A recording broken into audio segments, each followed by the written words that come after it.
Bismillahirrahmanirrahim. Assalamualaikum warahmatullahi wabarakatuh. Murid-murid tahun 1, apa khabar? Cikgu harap semua sudah bersedia untuk meneruskan pembelajaran pada minggu ini.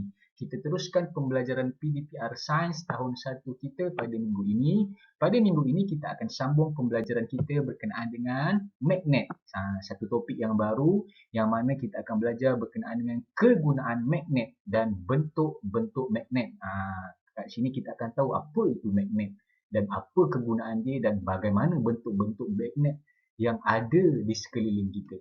Jika pada kamu ada buku teks muka surat 61 hingga muka surat 64, boleh rujuk. Itu adalah topik pembelajaran kita pada minggu ini, yang manakala buku aktiviti pula tugasan kita pada minggu ini adalah muka surat 41 dan muka surat 42. Jadi, mari sama-sama kita belajar berkenaan dengan magnet, kegunaan magnet dan bentuk-bentuk magnet.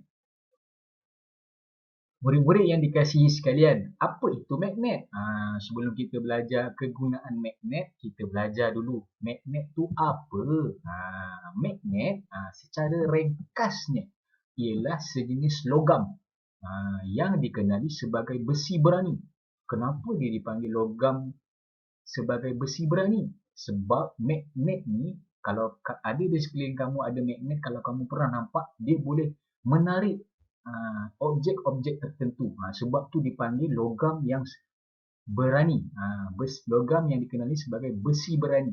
Maksudnya magnet ni dia boleh menarik objek-objek tertentu. Nanti kita akan belajar objek yang bagaimana magnet ni boleh tarik. Itu serba sedikit apa itu magnet. Logam yang dikenali sebagai besi berani. Jelas Baik, kamu boleh buka buku teks kamu, muka surat 61. Ini perbualan yang ada di antara anak dan ibu. Boleh rujuk, sama-sama kita belajar. Mari kita belajar tentang magnet. Magnet berguna dalam kehidupan seharian kita. Mari kita tengok perbualan tu. Mak, bagaimanakah pintu besi sejuk boleh ditutup rapat? Pintu besi sejuk ada magnet sayang. Ada cikgu tunjukkan gambar tu kat atas tu. Magnet tu ada, kita tak nampak. Kalau kamu rujuk dekat gambar yang cikgu tunjukkan ni, yang cikgu bulatkan ni, dekat situ orang yang cipta peti sejuk tu dia letakkan magnet kat situ. Kenapa? Sebab kalau tak ada magnet kat situ, pintu peti sejuk kita akan senang terbuka dan barang-barang dalam tu tak akan sejuk dan senang mudah untuk rosak dan basi dan sebagainya. Sebab itu fungsi magnet dekat situ dia akan untuk menutup rapat peti sejuk. Kat situ ada magnet. Kita pergi yang seterusnya. Okey, bagaimanakah tanda nama cikgu boleh melekat tanpa menggunakan pin? Tanda ni, nama ini ada magnet. Kamu tengok magnet yang cikgu tunjukkan tu. Dia ada magnet dekat situ sebenarnya. Tanda nama tu name tag. Kalau kamu tengok cikgu kat sekolah, dia pakai name tag tu kan. Dia tak jatuh, dia tak ada tali pun, tapi dia sebenarnya ada magnet yang melekat di situ. Itu kegunaan magnet pada tanda nama.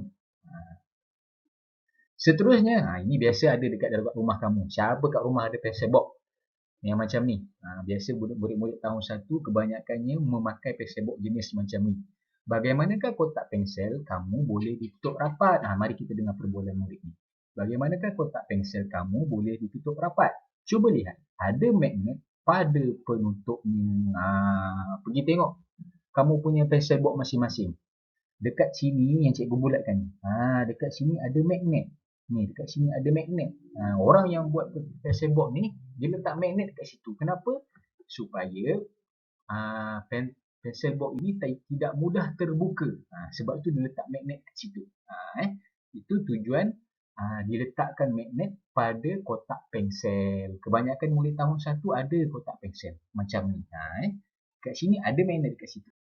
Seterusnya, ini jarang kamu tengok, tapi cuba kamu tanya ibu dan ayah kamu. Okey. Skru ini jatuh lagi.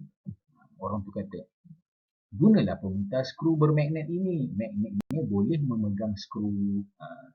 Sesetengah screwdriver, di hujung dia ada magnet. Jadi, bila orang buat kerja-kerja pembaik pulih, dia menggunakan magnet yang ada pada skru itu untuk melekatkan skru. Jadi dia memudahkan tugasan orang yang nak baik kulit tu. Terutamanya di kawasan-kawasan yang tinggi. Tak perlu guna dua-dua jari. Dekat magnet, skru pada magnet tu dia boleh membantu untuk melekatkan skru yang akan digunakan. Itu salah satu kegunaan magnet pada skru. Ini antara lain magnet-magnet yang ada di sekeliling kamu. Setengah buah catur permainan chess ni, di buah-buah dia tu yang ada castle apa semua ni, di hujung bawah dia tu ada magnet supaya dia akan melekat pada papan catur ini. Sebab tu nampak kamu tengok tak jatuh kan, sebab ada magnet kat situ. Lepas tu ini perkara biasa kat rumah kamu, fridge magnet. Dekat situ ada magnet, baru dia melekat kat pintu sejuk tu. Kalau dia tak ada magnet, semua jatuh. Itu tujuan magnet digunakan dekat fridge magnet tu. Seterusnya murid-murid, mari kita belajar berkenaan dengan bentuk-bentuk magnet. Secara amnya, di sekeliling kita ada 6 bentuk magnet. Mari kita kenal satu persatu. Kamu kena kenal bentuk dan nama dia yang tersendiri. Yang pertama, mari kita pergi. Baik, yang pertama ialah magnet berbentuk U. Macam mana nak ingat ni cikgu? Kamu tahu huruf U? Magnet itu berbentuk huruf U. Sebab tu dipanggil magnet berbentuk U. Ini bentuk magnet yang pertama. Yang kedua, magnet ladam. Nama dia ladam. Magnet ladam. Macam lebih kurang huruf U kan? Tapi, kamu tengok magnet ladam ni. Dia agak mencapah ke dalam. Dia mengekut ke dalam sikit. Sebab tu dipanggil magnet ladam. Kalau kamu perasan, kenapa dipanggil ladam? Sebab dekat kaki kuda, kamu kalau perasan dia ada satu ladam, berbentuk ladam dekat kaki tu dipasang. Sebab tu dipanggil magnet ladam. Itu dia macam huruf U, tapi dia ada lengkuk sikit ke dalam. Itu dipanggil magnet berbentuk magnet ladam. Yang ketiga, magnet cincin. Kalau bentuk macam cincin ni kita panggil magnet cincin. Ingat bentuk-bentuk tu kena ingat. Okey, magnet seterusnya, magnet berbentuk silinder. Ini dalam matematik ataupun dalam sekeliling harian, kita panggil bentuk yang ada kat gambar ni ialah gambar berbentuk silinder. Jadi, ada juga magnet yang dicipta yang dijadikan berbentuk silinder. Sebab tu dipanggil magnet silinder. Seterusnya, murid-murid, adalah magnet bernama magnet bentuk butang.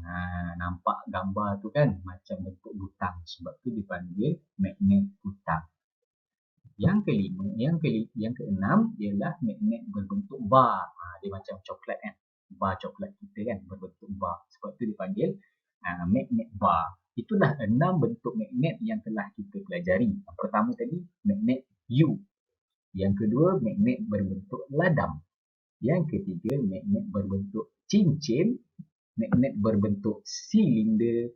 Magnet berbentuk butang. Dan akhir sekali, magnet berbentuk bar. Itu adalah 6 bentuk-bentuk magnet. Ni cikgu dah tunjukkan kan? Cikgu dah rangkumkan dalam satu buku surat. Okay, magnet bar berbentuk bar. Lepas tu magnet silinder. Seterusnya, magnet ladam.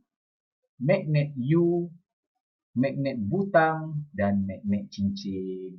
Kamu kena ingat bentuk-bentuk ni berserta dengan nama dia. Baik, itu sahaja yang kita belajar pada minggu ini. Kegunaan-kegunaan magnet dan bentuk-bentuk magnet. Kita imbas balik apa kegunaan dia tadi. Yang pertama tadi apa? Dekat peti sejuk untuk memastikan peti sejuk ditutup rapat. Yang kedua kita dah belajar tadi apa? Untuk diletakkan pada tanda nama, untuk melekatkan tanda nama tu pada badan kita. Yang ketiga apa? Yang ketiga apa lagi magnet tadi? Bentuk tujuan dia untuk melekatkan skru pada pemutar skru. Seterusnya kita belajar magnet juga digunakan dalam chess dan fish magnet. Itu antara kegunaan-kegunaan magnet yang perlu kamu tahu. Dan kita dah belajar 6 bentuk magnet. Jadi, apa yang kita akan buat selepas ini? Kita akan buat tugasan dalam buku aktiviti. Baik, kamu buka muka surat 41. Okey, kamu baca. Tulis hari ni hari. Tandakan right pada alat yang menggunakan magnet. Kamu tengok gambar-gambar ni. mana gambar-gambar yang kita belajar tadi ada magnet dekat situ. Kita tengok sebagai satu contoh. Okey, cikgu ambil contoh ni gambar ni apa ni? Ini gambar punch untuk penembuk lubang. Ada tak magnet dekat situ? Dekat sini tak ada magnet so tidak ada. Kamu biarkan je lah ataupun kamu boleh letak pangkah. Lagi, mana lagi? Okay, chess ataupun catur. Tadi kita belajar kan dekat catur ada magnet dekat situ untuk memastikan magnet itu tidak jatuh. So kamu tanda right dekat sini. Nanti kamu tengok untuk gambar-gambar yang lain Yang ni gambar pressure box, sharpener, fridge magnet dan tanda nama. Mana yang ada magnet kamu tandakan right. Okey, muka surat seterusnya, muka surat 42. Cuba kamu tengok, tadi kita dah belajar 6 bentuk magnet. Ada magnet bar, silinder, ladang, bentuk U, butang dan cincin.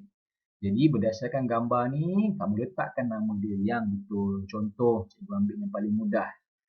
Ni nombor 4 ni berbentuk U. Jadi dia adalah magnet bentuk U. Jadi kamu tuliskan dekat ruangan yang disediakan. Itu sahaja. Jika ada apa-apa masalah, boleh berhubung dengan cikgu. Terima kasih. Assalamualaikum.